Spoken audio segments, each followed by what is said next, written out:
This is completely unacceptable behavior for this community. You will remove this structure by 5 p.m. today. I understand your position, but At 7:05 p.m. on June 18, 2024, I walked up the stone steps of the council hall with my folder in one hand and sweat on my neck, and a guard stopped me like I was trying to sneak into a movie. Cold air blasted out every time the heavy glass door opened, carrying that bitter coffee smell from the lobby. The guard pointed at the front desk. A woman behind it slid a white envelope across the counter and said, "Your room booking is cancelled." Then I saw the HOA president standing 10 feet away, arms crossed, smiling like she'd picked my pocket. I didn't even sit down. I just stared at the envelope and felt my ears heat up. It was a certified letter, stamped and official looking, claiming I wasn't allowed to use public facilities because I had an unpaid HOA fine tied to my escrow file. In that second, the whole fight clicked into one ugly sentence in my head: HOA seized my council hall over escrow file using certified letter, and their fine reversed was final. The stake was simple. That escrow money was mine, not theirs. And if they could bully a city desk clerk, they could bully anyone. I tried to fix it the normal way, right there, like a sane adult. I told the desk clerk, "I booked this room 2 weeks ago for my appeal packet review." She shrugged and said, "We got a certified notice." The guard was polite but firm, like he'd heard 100 sad stories. Behind me, 2 neighbors I invited showed up and froze. They avoided my eyes like I was contagious. One whispered, "Sorry, man," and backed away. I called the HOA board rep on speaker and said, "Why are you doing this?" He answered, "Pay your fine and this ends." Then he hung up. The fine wasn't even real. It was $300 for allegedly violating a landscaping rule, even though my yard looked like every other yard on my street. I'd already sent photos and asked for a hearing. They ignored that and filed a claim at closing instead, so my escrow officer held back funds like I was some kind of criminal. I emailed again that night, June 18 at 8:22 p.m., and asked for proof. The reply came at 8:29 p.m. One line: "You are not entitled to any more discussion." That was my line in the sand. No yelling. No revenge fantasy. Proper channels only. The next morning, June 19, I went to the city clerk's office with a calm face and a stomach full of rocks. The waiting room smelled like paper and old carpet. At the records window, I asked for every document connected to the cancellation of my council hall reservation. The clerk tapped a keyboard and slid me a receipt. Then I asked for the facility policy that lets a private HOA block a public room. Her eyebrows lifted like I'd asked a forbidden question. She printed a policy sheet and said, "That isn't normal." I nodded. It wasn't normal. It was a power play with a city stamp. Then I went straight to the escrow office and asked for my file notes. The escrow assistant looked nervous, like she'd rather be anywhere else. She handed me a copy of the HOA demand letter and the email chain that came with it. The timing was the part that made my jaw clench. Timeline item 1: June 12 at 9:41 a.m. Certified letter sent to escrow officer claiming delinquency and requesting immediate release of funds. It was signed by the HOA president, not an attorney.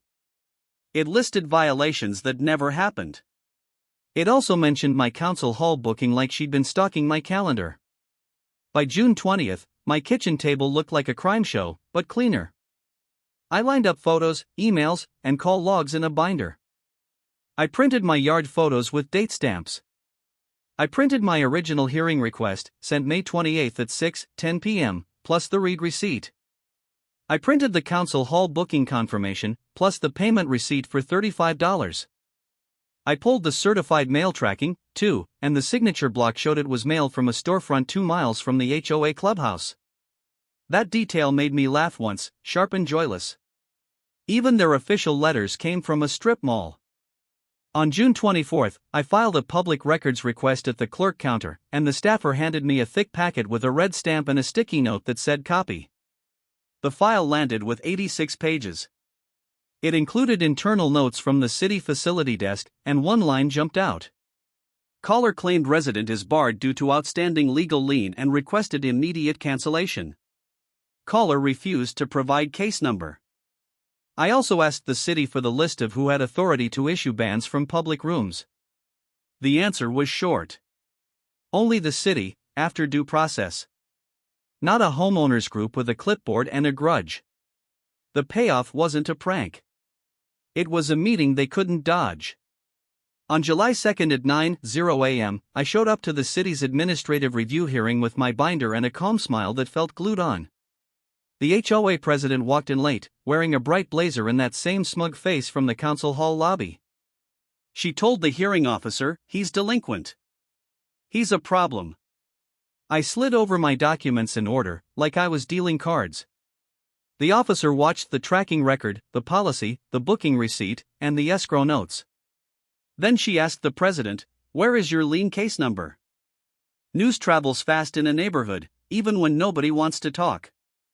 By noon, my phone buzzed like a hornet nest. The group chat lit up with screenshots of the hearing notice, blurred names, and a lot of nervous jokes. One neighbor texted, "I thought they could do that." Another said, "My cousin works at the city and says they can't." A mom on my street whispered at the mailbox, "I'm proud you didn't fold." Someone else replied, "I'm terrified they'll come after me next."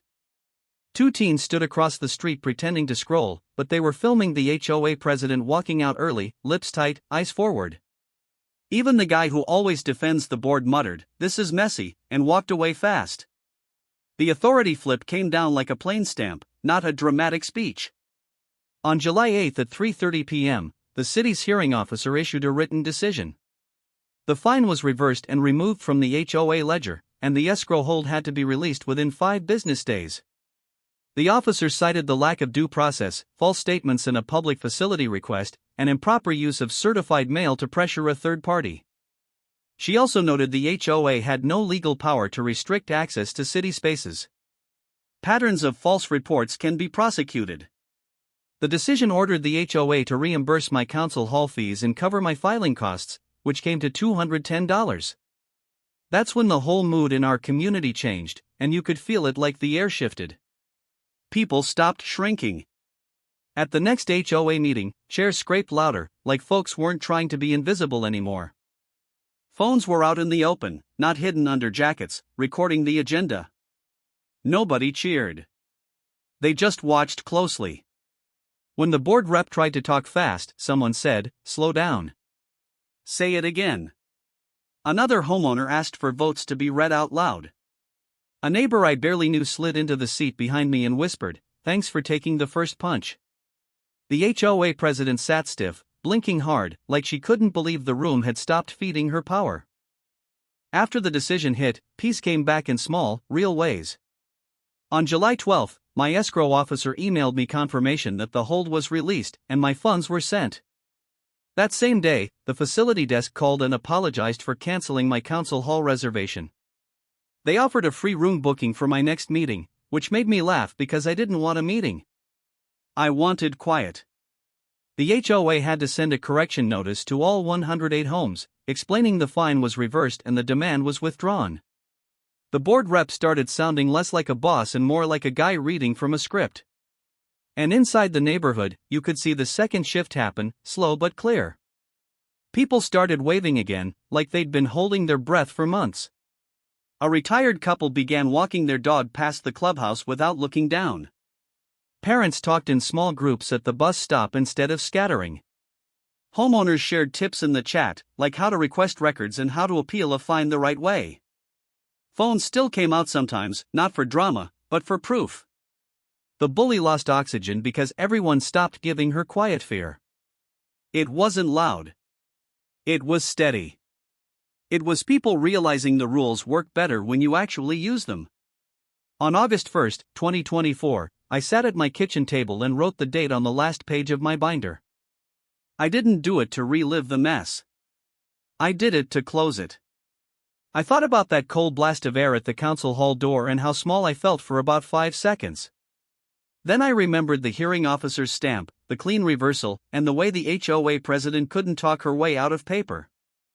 I put the binder on a shelf and went outside, because my life was bigger than their fine.